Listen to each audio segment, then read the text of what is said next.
So it's going to be our first time in Museum of Ice Cream, and I think it's a really great location to shoot. Yeah, and the interesting part is we're gonna shoot video here. We're gonna have a dancer here. It's gonna be a lot more challenging, but I'm also very excited. That's our dancer right there.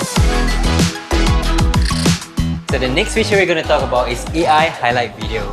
Alright, to on the AI highlight feature, you have to tap the AI button on top, and when the color ring comes up, that's when you know it works. And then the live HDR will automatically turn on.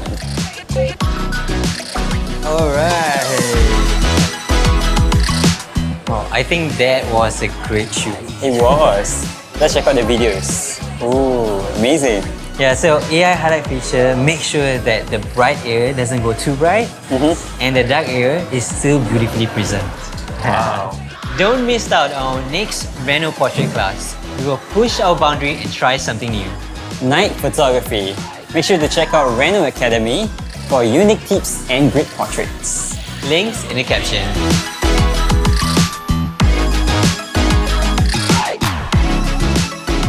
Wait, not yet. I need to explain first. Yeah, you need to- Then after that,